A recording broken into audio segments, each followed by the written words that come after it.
We've got some brand new Fox News opinion polls for you showing nearly half of all Americans think that the Obama administration is actually making the economy worse, according to these numbers. This comes as these new jobs numbers we saw this morning show that more Americans applied for unemployment benefits this week. New evidence that layoffs are rising and the job market is still very, very weak. Let's bring in our panel and talk about this. Syndicated radio talk show hosts Leslie Marshall and Lars Larson. Thanks for being here to both of you. Leslie, let me start with you. I mean, obviously, these are not good numbers for the administration.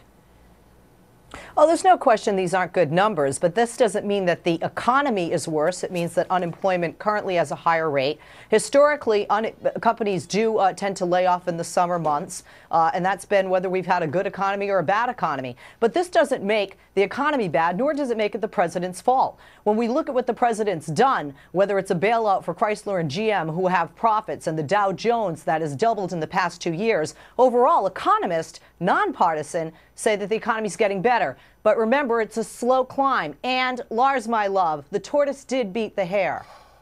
Lars, what say you? I can't believe this. Companies don't lay off in the summertime. They hire in the summertime. Think about the industries that do. But beyond that, Leslie, to say, oh, the economy isn't bad, it's just unemployment. Unemployment is a measure of what's going on, the goods and services produced in this country. As for the stock market, if you talk to your economist friends like I have, they would tell you that a lot of those companies, God bless them, are making a lot of money overseas. They're not making it here, which is why Americans aren't being hired. They're being laid off. And yes, the president does have a lot to do with it. He has, since the beginning of his administration, created fear and uncertainty among business owners. They're sitting on a lot of money, which the president loves to criticize, but the reason they're doing it is they don't know what's coming next. Yeah. Is it higher taxes? Is it more regulations? And the president himself is to blame directly for a lot of the bad things that have happened in the economy in the last year.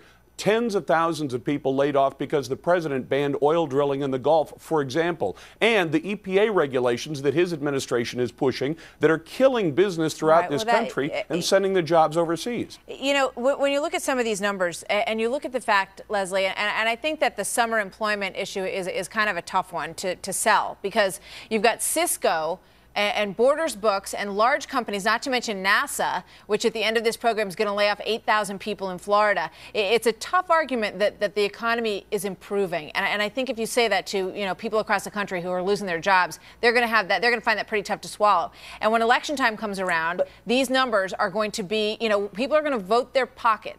And this is not, I think, to gloss over it and say that this is an improving economy and boy, we just better be patient. Don't you think people are getting tired of hearing that? Well, I don't disagree. People are getting tired of hearing that. We're a very impatient society. I'm one of the most impatient people alive. But the reality is we're not in a recession. The reality is we are in a better position economically. Is unemployment? What do you base that on? Well, economist in the numbers on Wall Street, the Dow Jones over the past 2 years. We're not in a recession. We're no longer in a recession. We were in a recession. As Lars has pointed out, there's a lot of reasons why corporations are doing better. One is that they're very lean. They have stopped hiring. They're very productive because they're very lean right now. That's not good for jobs. And it also, we do see a lot of investment overseas. So the fact that the Dow Jones Industrial, everybody wants to see the Dow go up. That's good for everybody's 401k. That's happy news. I agree with you there. But I'm asking you where else you see an economy that's improving. You've got 21,000 jobs added to payrolls in 2 months. 21,000 jobs. That is a pathetic number, Leslie. Well, I don't disagree with the number, but when Lars talks about the jobs that have been outsourced overseas, this isn't something that just happened. This is something that happened prior to the stimulus, and you know it. No, but in 2000, the unemployment rate was 4.2%. In 2008, the unemployment rate was 7.6%. So we were heading this direction before the stimulus and before Obama walked into the White House. Hey, Martha. Yes, he's president now. I'm not blaming Bush, but this has been a historical cyclical event, a spiral downward that does not have to do with just Democrat or Republican. The question that's going to be on everyone's mind, though, and I want Lars to take this on as you head towards the election is the administration making the economy better or is it making it worse? No. That's the question.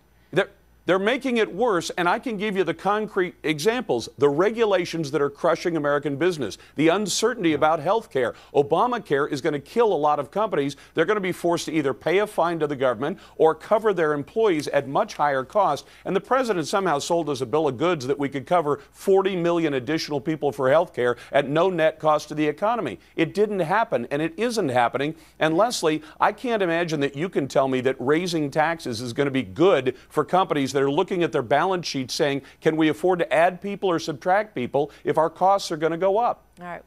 We got to leave it there. Leslie Marshall, Lars Larson, thank you very much. This is the central question that we're going to face over the next 15, 18 months about the administration and whether or not they're improving it or making it worse. So we thank you for being here and weighing in on that, Lars and Leslie. Good to see you guys.